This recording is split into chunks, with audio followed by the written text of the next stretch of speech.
লেখক সুপ্রিয় ভট্টাচার্যের নিঃসঙ্গ। ভোরের আলো সবে অল্প অল্প ফুটেছে। একটা কাগজে 2 লাইন লিখে বালিশের পাশে রেখে গুছিয়ে রাখা ব্যাগটা নিয়ে চৈতির ফটো আর তার স্মৃতি বিজড়িত ঘরটার দিকে একবার ভালো করে তাকিয়ে মনে মনে বললাম, তোমার কথা মতো আমি চললাম, দেখি শেষ বয়সে নিজের মতো করে বাঁচতে পারি কিনা।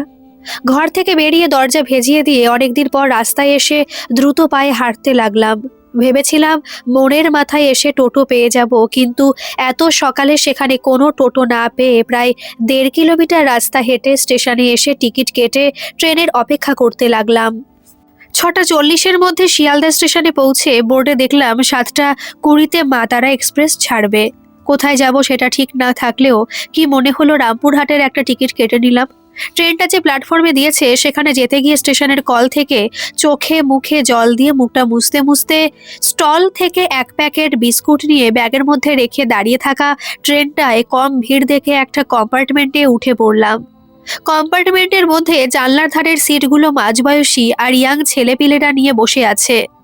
গরমের জন্য আমিও জানলার ধার খুঁজতে খুঁজতে একেবারে কম্পার্টমেন্টের শেষ দিকের জানলার ধারেও একজন বয়স্ক দম্পতি বসে আছেন দেখে আর খোঁজাখুঁজি না করে ব্যাগটা উপরে রেখে উল্টো দিকে বসে পড়লাম। একটু পরে ট্রেনটা চলতে শুরু করলো। সামনের বয়স্ক দম্পতি নিজেদের মধ্যে কথা বলছেন আর হাসছেন দেখে সেদিকে 2-1 পলক তাকিয়ে দৃষ্টি ঘুরিয়ে সিটের গায়ে হেলান দিয়ে জানলার বাইরে উদ্দেশ্যহীনভাবে দেখতে দেখতে চৈতির কথা মনে পড়তে লাগলো।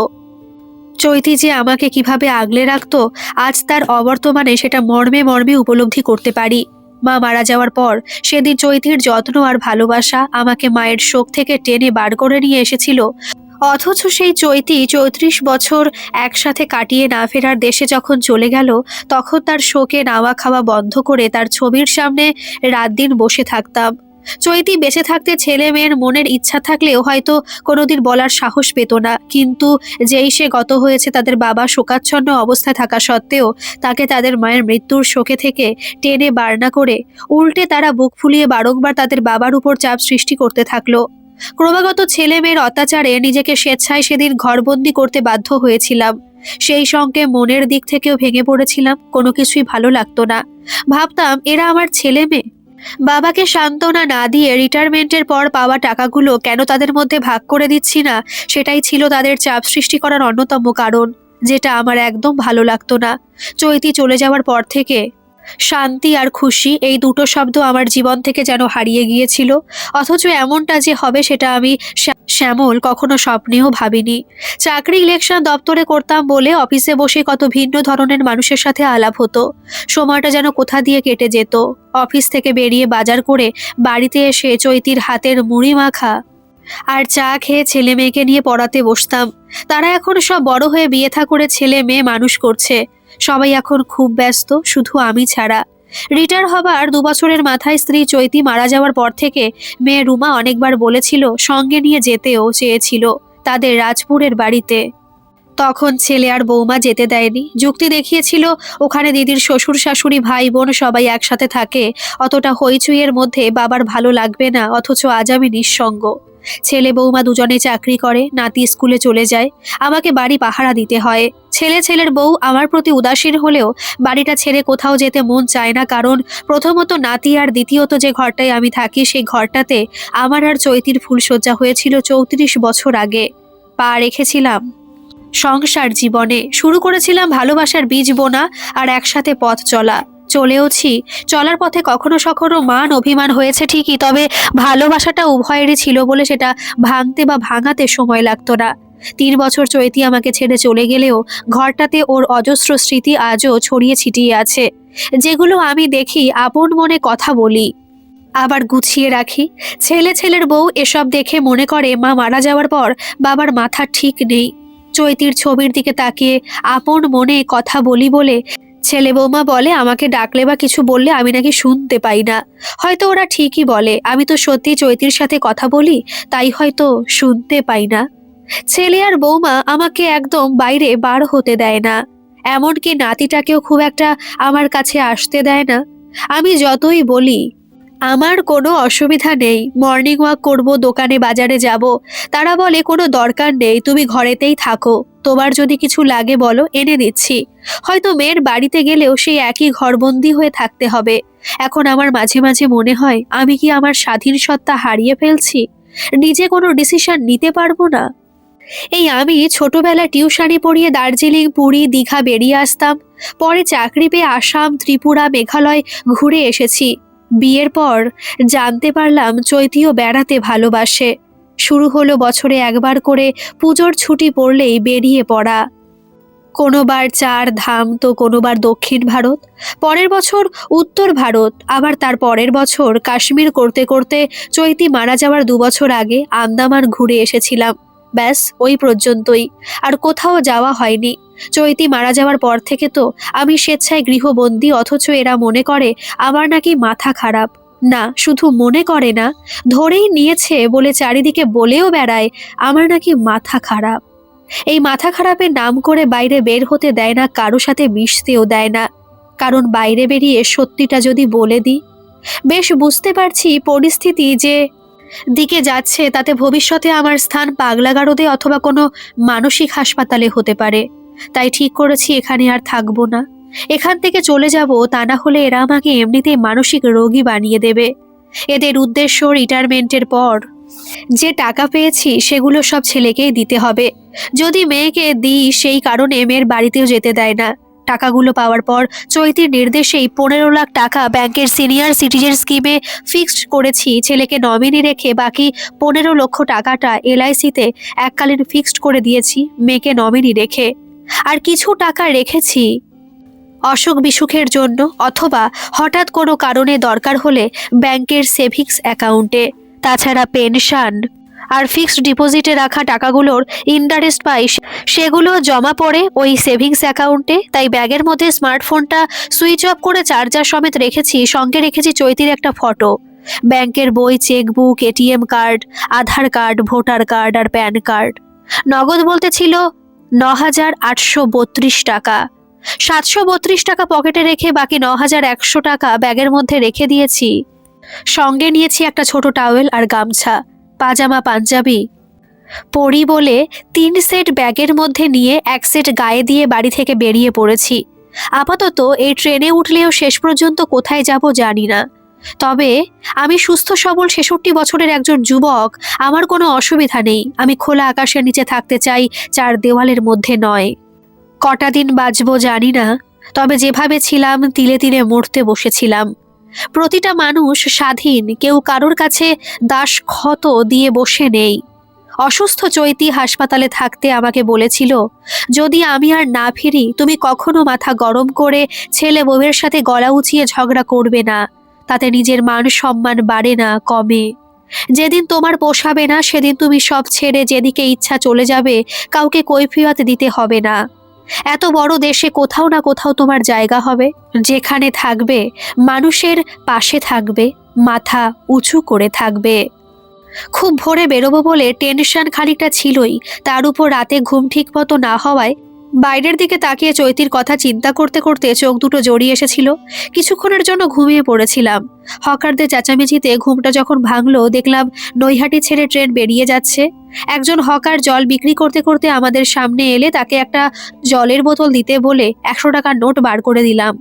হকার ছেলেটি আমাকে 80 টাকা ফেরত দিয়ে চলে যেতেই সামনের সিটের বয়স্ক ভদ্রলোকটি বললেন, বাড়ি থেকে বেরোবার সময় জল নিয়ে আসেননি? খেয়াল ছিল না বলে উঠে দাঁড়িয়ে উপরে রাখা ব্যাগ নামিয়ে বিস্কুটের প্যাকেটটা বার করে ব্যাগটা আবার যথাস্থানে রেখে সিটে বসে বিস্কুটের প্যাকেটটা ছিঁড়ে ভদ্রলোক আর ভদ্রমহিলার দিকে এগিয়ে দিয়ে বললাম, খান। ভদ্রলোক ভদ্রমহিলা 2 পিস করে বিস্কুট নিয়ে বললেন, আপনি যাচ্ছেন কোথায়, শান্তিনিকেতন নাকি তারাপীঠ? জলের বোতলের মুখটা খুলে 4-5 ঢোক জল খেয়ে ওনাদের দিকে এগিয়ে দিতে বললেন, জল আমাদের কাছে আছে, আপনি খান। বোতলের মুখটা আটকাতে আটকাতে বললাম, কোথায় যাব জানি না, তবে বেরিয়ে যখন পড়েছি কোথাও না কোথাও নিশ্চয়ই যাব, বলে বিস্কুটের প্যাকেট থেকে বিস্কুট নিয়ে মুখে দিলাম। ভদ্রলোক ভদ্রমহিলা নিজেদের মধ্যে চোখ চাওয়াচাওয়ি করে শেষে ভদ্রমহিলা বললেন, তার মানে সংসার জীবনে অতিষ্ঠ হয়ে, সেটা কি বউয়ের যন্ত্রণায় নাকি ছেলে বউয়ের অত্যাচারে নিজেই বাড়ি ছেড়ে বেরিয়ে পড়েছেন? মুখের বিস্কুট শেষ করে বললাম, পালিয়ে এসেছি। ভদ্রমহিলা একরকম আঁতকে উঠে বললেন, সে কি মশাই, এই বয়সে বাড়ি ছেড়ে কেউ পালায়? সে তো শুনেছি বিয়ের বয়সে ছেলেমেয়েরা এরকম করে থাকে, কিন্তু আপনি এই বয়সে বলে কথার মধ্যে কিউরিসিটি রেখে বললেন, ব্যাপারটা কি বলুন তো? অবশ্য যদি আপনার আপত্তি থেকে থাকে তাহলে বলতে হবে না। না, সেরকম কোনো ব্যাপার না বলে সংক্ষেপে আমার বন্দি দশার কথা ওনাদের বললাম। সব শুনে ভদ্রলোক ভদ্রমহিলা প্রায় একসাথে বলে উঠলেন, একদম সঠিক সিদ্ধান্ত নিয়েছেন। আপনার তো এখন আর কোনো বার্ডেন নেই, ঝাড়া হাত পা, চোখে দেখতে পান, হাঁটাচলা করতে পারেন যখন, ঘরের মধ্যে বন্দী হয়ে থাকবেন কেন তখন? ঘুরে বেড়ান, যখন মনে হবে আপনি আর পারছেন না তখন না হয় ছেলে অথবা মেয়ের কাছে ফেরত গিয়ে তাদের বলবেন। বকলমে তাদের নমিনি করে টাকা তো আপনি তাদের নামেই রেখেছেন। আপনার কিছু হয়ে গেলে তারা এমনিতেই সেটা পাবে। চুপ করে আছি দেখে ভদ্রলোক বললেন, কোথায় যাবেন সেটা যদি মনস্থির না করে থাকেন তাহলে আমাদের সাথে ঘুষকরাতে যেতে পারেন। চারিদিকে গ্রাম দিয়ে ঘেরা ছোট্ট শহর ঘুষকরা। বললাম, আপনারা কি ওখানেই থাকেন? ভদ্রমহিলা বললেন, এখন 3 বছর হলো ঘুষকরাতেই থাকি। আগে আমরা যাদবপুরে থাকতাম। একমাত্র ছেলে চাকরি নিয়ে আমেরিকা চলে যাওয়ার পর সে সেখানে সেটেলড হয়ে গেল। উনি আগে রিটায়ার হয়েছিলেন। 4 বছর পর আমি রিটায়ার হতেই দুজনে মিলে একসাথে ঘুরতে বেরিয়ে পড়তাম। সেই ঘুরতে ঘুরতেই এই ঘুষকরা আমাদের দুজনের ভালো লাগে। কি নেই এখানে? আধ ঘন্টার মধ্যে শান্তিনিকেতন চলে যেতে পারবেন। স্টেশন থেকে একটা টোটো নিয়ে চলে যেতে পারেন অজয় নদের তীরে উজানি গ্রামে, যেখানে মায়ের 51 পীঠের একটা সতীপীঠ আছে। উজানি সতীপীঠ, মা মঙ্গল চণ্ডী মন্দির সবাই চেনে। মায়ের এখানে বাম হাতের কনুই পড়েছিল। মা দুর্গা রূপে এখানে পূজিত হন। তাই দুর্গাপুজোর 4 দিন এখানে দুর্গাপুজোর নিয়ম মেনেই পুজোর ভোগ ও উৎসব হয়। এখানে প্রতিদিন মাকে মাছ দিয়ে অন্নভোগ দেওয়া হয়। তাছাড়াও নীল লোহিত নামে শিবের মন্দিরও আছে। ইচ্ছে হলে মন্দিরের পিছনের সিঁড়ি দিয়ে অজয়ের বালির চরে ঘুরেও দেখতে পারেন। একদম মনোরম পরিবেশ, ফাঁকা ছিমছাম। খুব বেশি মানুষজন এখানে আসে না। অনেকে তো জানেই না এখানেই সেই দারিয়াপুরের বিখ্যাত ডোকরা শিল্প, যেটা এখানকার বহু প্রাচীন গ্রাম দারিয়াপুরেই অবস্থিত। এছাড়াও স্টেশন থেকে 16 কিলোমিটার দূরে বিখ্যাত কোক গ্রাম। এই গ্রামটার অবস্থান অজয় ও কুনুর নদীর সংযোগ স্থলে। সকলেরই পরিচিত কবি কুমুদ রঞ্জন মল্লিকের জন্মস্থান এই গ্রামেই। এটি ছিল কবির মামার বাড়ি। কবি এখানেই থাকতেন। এছাড়াও বহু গ্রাম শহরের চারিদিকে ছড়িয়ে ছিটিয়ে আছে, যেগুলো অত্যন্ত মনোরম। আসলে গুসকরা শহরটা চারিদিকে গ্রাম দিয়ে বেষ্টিত। এটুকু আপনাকে বলতে পারি, আপনার ভালো লাগবে। আমাদের ভালো লেগেছিল বলে আমরা এখানে একটা 4 কামরার একতলা বাড়ি করে সেটেলড হয়েছি। যাদবপুরের ফ্ল্যাটটাও আছে। ডাক্তার দেখানোর প্রয়োজন হলে সেখানে 2-4 দিন থেকে আবার এখানেই চলে আসি। বললাম, ছেলে কি আর আসবে না? ভদ্রলোক বললেন, মনে তো হয় না, তবুও যদি কখনো আসে সেই জন্য ফ্ল্যাটটা রেখে দিয়েছি। মাঝে মধ্যে তার যখন সময় হয় ভিডিও কলিংয়ের মাধ্যমে দেখা সাক্ষাৎ কথাবার্তা হয়। ওই পর্যন্তই। ভদ্রমহিলা ওনার ব্যাগটা হাতে নিয়ে উঠে দাঁড়িয়ে বললেন, ট্রেন গুসকরাতে ঢুকছে। বললাম, চলুন, আপনাদের সাথেই যাই। ভদ্রলোকের নাম অশ্বিনী বাবু, ভদ্রমহিলার নাম কেয়া দেবী। আমি দাদার দিদি বলে ডাকি। 2 বছর কোথা দিয়ে কেটে গেল বুঝতে পারিনি। মাঝে মধ্যে অশ্বিনী বাবু ছেলের সাথে ভিডিও কলে আমিও কথা বলেছি। বুঝেছি ওখানকার মোটা টাকার মাইনে ছেড়ে সে এখানে আসতে চায় না, তবে বাবা মাকে কাছে রাখতে চায়। অশ্বিনী বাবু, দিদি আর আমরা 3 জনে একসাথে ঘুরতে বেরোই মানুষের সাথে কথা বলার জন্য। কখনো সেটা দূরে কোনো হাটে বা গ্রামে, অথবা আদিবাসীদের সঙ্গে রাত কাটিয়ে দেখেছি তাদের জীবনযাত্রা। 2 বছর পর অশ্বিনী বাবু খুবই অসুস্থ হলে ছেলে আমেরিকা থেকে এসে বাবা মাকে সঙ্গে করে নিয়ে চলে গেছে।